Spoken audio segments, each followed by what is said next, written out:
నిరంతరం ఈ కార్యక్రమాన్ని వీక్షిస్తున్న మీ అందరికీ నా ప్రేమపూర్వకమైన షలోమ్ అండి.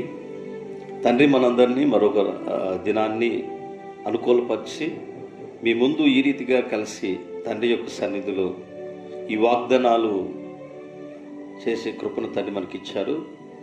నిరంతరం చూస్తున్న మీ అందరికీ షలోమ్ తెలియపరుస్తూ తండ్రి యొక్క సన్నిధిలో కొన్ని వాగ్దానాలు, కొన్ని విషయాలు మనం అందరం నేర్చుకుందాం. ఒక వ్యక్తికి ఒక అవసరం వచ్చిందట. అవసరాన్ని బట్టి ప్రభు దగ్గరకు వచ్చాడట.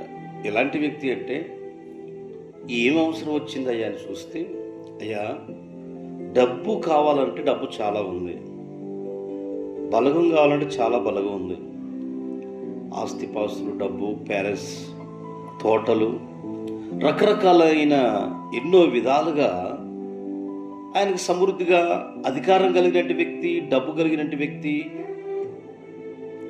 నిజంగా ఆయనకు ఒకటి కొదువై ఉందని ప్రభువు దగ్గరకు వచ్చాడు. ఎక్కడికి వచ్చాడండి? ఇంటి దగ్గరకు వచ్చాడా?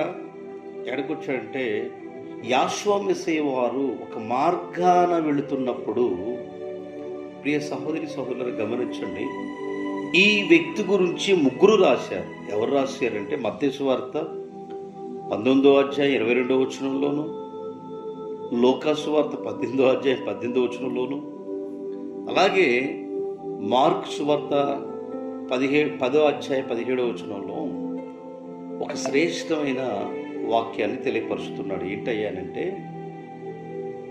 ఆయన మార్గాన ప్రవేశించి వెళుతుండగా యాషోవా మెస్సీయ పాదాల మీద పడి, ప్రభువా ఏంటయ్యా,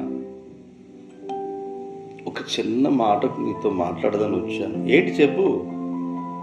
ఎక్కడున్నాడు యాషోవా మెస్సీయ వారు అంటే, మార్గాన ప్రవేశించినప్పుడు ఆ మార్గాన్ని ఆయన పాదాలు పట్టుకుని, అయ్యా నాకు సహాయం చేయండి, డబ్బు కావాలా, ఇండి కావాలా, ఏం కావాలి నీకు?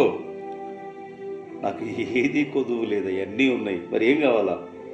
ఆ పరలోక రాజ్యం వెళ్ళాలి అంటే నేనేం చేయాలయ్యా అని పాదాలు పట్టుకు అడుగుతుంటే, చూడండి, మిక్కిలి ధనవంతుడు, ఆస్తిపాస్తులు కలిగినటువంటి వాడు, యవనస్తుడు, అధికారం కలిగినటువంటి వ్యక్తి అని చెప్పేసేమో లోకా సువార్తలు రాయబడింది. యవనుడు అని ఒక వ్యక్తి అని చెప్పేసి మార్కు సువార్తలు రాయబడింది. మార్గారు మిక్కిలి ధనవంతుడు రాశాడు 19వ అధ్యాయం. ఇంతకీ ఈయనకి కావాల్సింది ఏంటంటే పరలోక రాజ్యం. ఈ పరలోక రాజ్యం కావాలి అంటే, పరలోకం పోవాలి అంటే ఏం చేయాలి అని అంటే, బోధకుడా ఏం చేయాలంటే, నువ్వు వెళ్ళి ఆజ్ఞానుసారంగా జీవించి, ఆజ్ఞలు ఉన్నాయి కదా? ఉన్నాయి సార్. ఏ ఆజ్ఞల్లో? సబ్బోధకుడా అని సంబోధిస్తూ, సబ్బోధకుడు అంటే మంచిది, సబ్బోధకుడు అని అంటున్నావు కనుక తండ్రి ఒక్కడే. నిజంగా నీకున్న అవసరం కొరకు నువ్వు వచ్చావు కాబట్టి ఎక్కువగా గణపరుస్తూ, పిలుస్తూ, పాదాలు పట్టుకోవడం మంచిదే. కానీ పరలోక రాజ్యం వెళ్ళాలి అంటే ఏం చేయాలి అని అడిగిందంటే, నువ్వు వెళ్ళి ఆజ్ఞలు పాటించంటే, ఏ ఆజ్ఞలు? తల్లిదండ్రులు సన్మానించుము, నరహత్య చేయదు, హింసించవద్దు, ఇవన్నీ నాకు తెలుసయ్యా. బాల్యదిన నుండి ఉగ్గుబాలతో మా తల్లిదండ్రులు అనుసరిస్తూ నేను అనుసరిస్తున్నాను. అయితే నీకు ఒక్కటి కొదువుగా ఉంది, నేను చెప్పమంటావా? నీ దగ్గర ఉన్న ఆస్తిపాస్తులన్నీ అమ్మి పేదలకు పంచిపెట్టమంటే వాడు ముఖం తిప్పుకొని, చిన్నబుచ్చుకొని వెళ్ళిపోయినట్లుగా ఈ 3 సువార్తలో రాయబడింది. చూడండి, ఒక్కొక్కని మనస్సు దేవుని సన్నిధిలో ఉన్నటి బిడ్డలు కూడా ఆయన ఒక్కొక్కరు మనసు రకరకాల విధాలైనగా ఉంటాయి. కాబట్టి జక్కయ్య యాషోవా మెస్సీయ ఎవరో చూడాలనుకున్నాడు. ట్యాక్స్ కలెక్టర్, నిన్న పన్నులు వసూలు చేసుకునే వ్యక్తి. యాషోవా మెస్సీయ ఆ ప్రాంతానికి వస్తున్నాడని విన్నాడు. ఇంటి దగ్గరికి వచ్చారు. లోకా సువార్త 19వ అధ్యాయం మీరు చూడండి, 10వ వచనంలో, ఎరా పన్నులు కట్టేవాళ్ళు ఎవరు లేరు, ఎటుపోయారు అంటే, ఎవరు యాషోవా మెస్సీయ వస్తున్నారు, సోడగోరిను వెళ్ళిండు, మేడి చూడటానికి వీలు పడలేదు. మేడి చెట్టు ఎక్కినప్పుడు ఇక్కడ రాయుడు, జక్కయ్య దిగు, నీ ఇంటికి నేను రావాలనుకున్న రమ్మనంటే అయ్యా నా ఇంటికి రావడానికి నేను యోగ్యుని కాదయ్యా. హల్లెలూయా.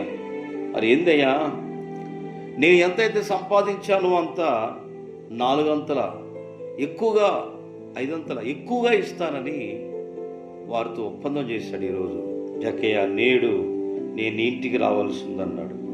ఇతనే ఉన్నాడు, డబ్బులు సంపాదించిన వ్యక్తి పరలోకం కావాలన్నాడు. ఆ పరలోకానికి ఒంటె సూది బెజ్జలో నేను వెళ్ళింది, కానీ ఇలాంటి వాళ్ళు పరలోకంలో వెళ్ళారు. డబ్బు పీశానం కలిగినట్టు వారు చాలామంది ఉంటారు. కనుక పిల్లరా, నీ కలిగిన దాంట్లో తృప్తి కలిగి ఈరోజు ఈ వాక్య పరిచర్యలో ఈ వాగ్దానాలు ఏంటంటే మనము తండ్రి పరిచర్యలో పొరుగువాన్ని ప్రేమించి పొరుగువానిని నిజంగా ప్రేమించి పొరుగువానికి ఒక ముద్ద అన్నం పెట్టే వ్యక్తులుగా, చారదీసే వ్యక్తులుగా, మాట సహాయం చేసే వ్యక్తులుగా రకరకాలైన మనము ఆయన సన్నిధిలో ఎందుకు ఉండలేకపోతున్నాం? జక్కే చూసావా, ఎంతైతే ఎక్కువగా సంపాదించానో, అడ్డగోలుగా అక్రమంగా సంపాదించాను, అది ఎక్కువ డబల్ రేట్ ఇస్తున్నానయ్యా. ఇప్పుడు నేను చూశాను తండ్రి, నా ఇంటికి నువ్వు రావడానికి నా ఇల్లు యోగ్యమైంది కాదయ్యా. నా తప్పును క్షమించమని క్షమాపణ కలిగింది. ఇతడు కూడా అబ్రహాం కుమారుడు అన్నాడు. ఈరోజు అతన్ని ఏమనంటే ఒంటె సూది బెజ్జంలో వెళ్ళింది, కానీ ఈ వ్యక్తులు, ఇలాంటి మనసు కలిగిన వ్యక్తులు పరలోకానికి వెళ్తున్నారు. మనం పశ్చాత్తాపంతో ప్రభుని అడుగుదాము.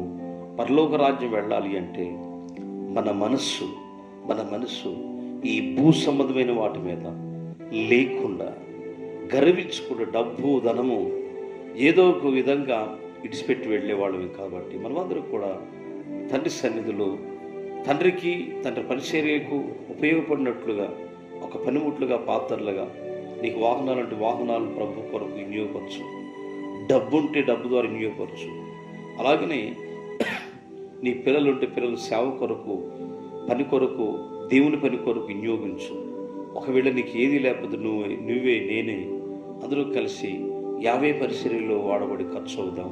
అట్టి కృపా ధన్యత ఈ వాగ్దానాలు ఇచ్చిన ఈరోజు మనందరినీ ఆశీర్వదించి 50 తండ్రి పనుల్లో నమ్మకంగా అట్టి పరిశుద్ధాత్మ మనందరినీ నడిపించి సహాయం చేయనుగాక. ఈరోజు అందరైతే వివాహ వేడుకలు, అలాగే కుటుంబ ప్రార్థనలు, పుట్టినరోజు ఆరాధన జరుపుకోవడం మీ అందరికీ షాలోమ్ అండి. తండ్రి మిమ్మల్ని అందరినీ ఆశీర్వదించునుగాక.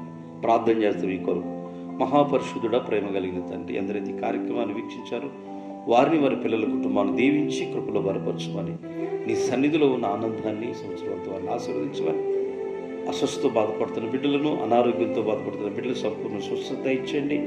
అప్పుల్లో కూరుకొని పోయిన వారు నడిపించండి. ఆయన సాతాను వశువులు చిక్కును ప్రతి కుటుంబాన్ని దర్శించి కృపలో బలపరచమని, విశ్వమెస్సయ్య గారి నామం ద్వారా అడుగుతున్నాము తండ్రి. ఆమేన్. మీ అందరికీ షాలోమ్.